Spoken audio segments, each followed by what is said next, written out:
सोचिए कि हमारा नेटवर्क एक बहुत ही खास क्लब है और उसके गेट पर एक बाउंसर खड़ा है।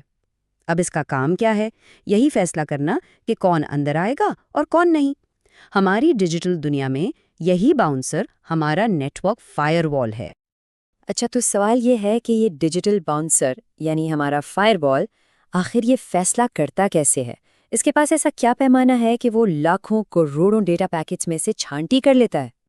जवाब हैरत अंगेज तौर पर बहुत सीधा है।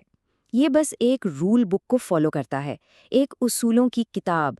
और आज की इस गुफ्तगू में हम इसी रूल बुक को खोल कर देखेंगे और सीखेंगे कि इसे पढ़ा कैसे जाता है।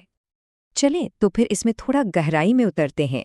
देखें, इस रूल बुक को ठीक से समझने से पहले हमें ये जानना होगा कि फायरवॉल को असल में दो तरह की ट्रैफिक का सामना होता है।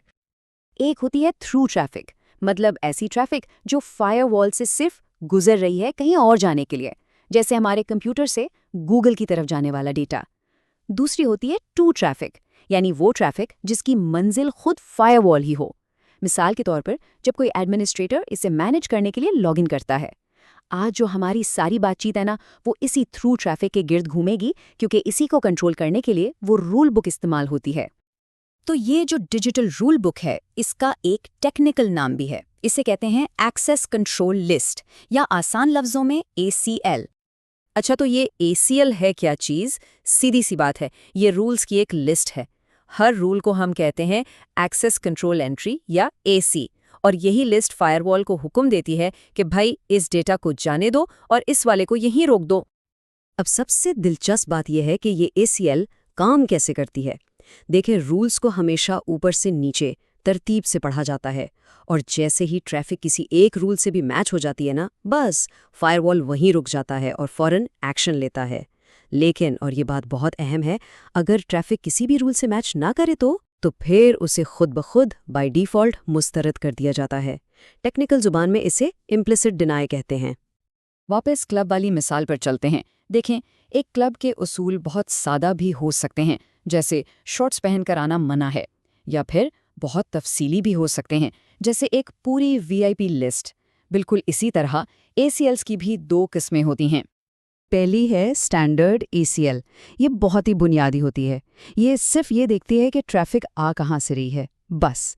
ये बिल्कुल ऐसा है जैसे कह दिया जाए, भाई एक्स स्ट्रीट से कोई नहीं आएगा। लेकिन फिर आती हैं एक्सटेंडेड ACLs। ये बहुत ज़्यादा तफसील में जाती हैं। ये सोर्स भी देखती हैं, डेस्टिनेशन भी, कौन सा प्रोटोकॉल है, यहाँ तक कि पोर्ट नंबर क्या है। ये कहने के बराबर है कि एक्स स्ट्रीट से सिर्फ जेन को आने दो, और वो भी सिर्फ लाइब्रेरी जाने के लिए। फ़र्क देख रहे हैं?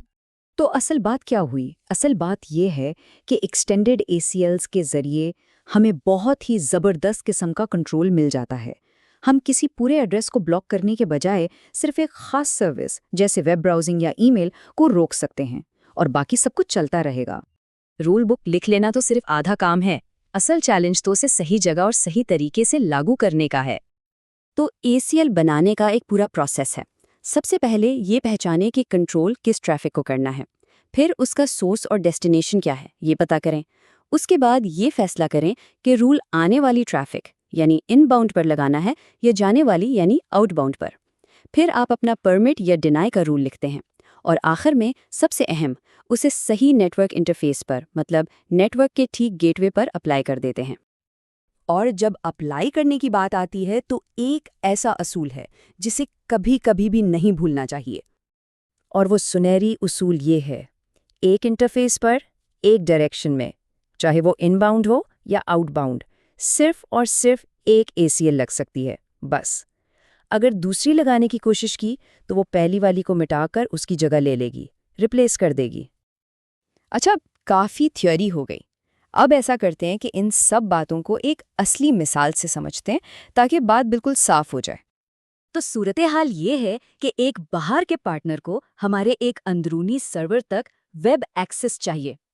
अब मसला ये है कि फायरवॉल का जो डिफ़ॉल्ट रवैया होता है ना, वो ये है कि वो बाहर के कम सिक्योर इलाके से अंदर के ज़्यादा सिक्योर इलाके में आने वाली हर चीज़ को रोक देता है। तो इसका हल क्या है? हल ये है कि हम एक बहुत ही मखसूस रूल लिखें।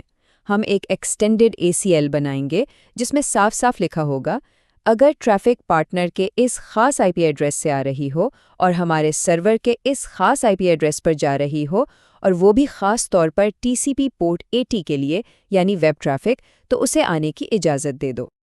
اور بس جیسے ہی یہ رول اپلائی ہوتا ہے پارٹنر کو فوراً ایکسیس مل جاتا ہے۔ یہ چھوٹا سا مخصوص رول بالکل ایک وی آئی پی پاس کی طرح کام کرتا ہے جو باقی تمام عام پابندیوں سے بالاتر ہوتا ہے۔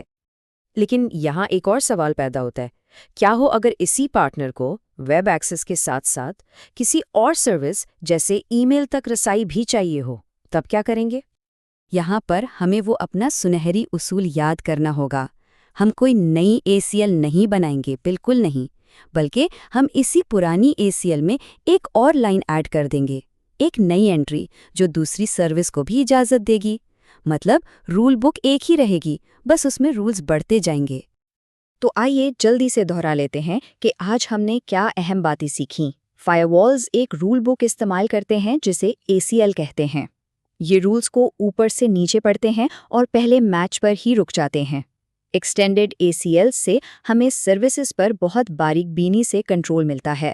رولز کو صحیح انٹرفیس اور صحیح ڈائریکشن میں لگانا بے حد ضروری ہے۔ اور آخر میں سب سے اہم بات، جس چیز کی اجازت صاف صاف نہیں لکھی، سمجھیں کہ وہ منع ہے۔ یہ ساری گفتگو ہمیں ایک بہت بڑے سوال پر لا کے کھڑا کر دیتی ہے۔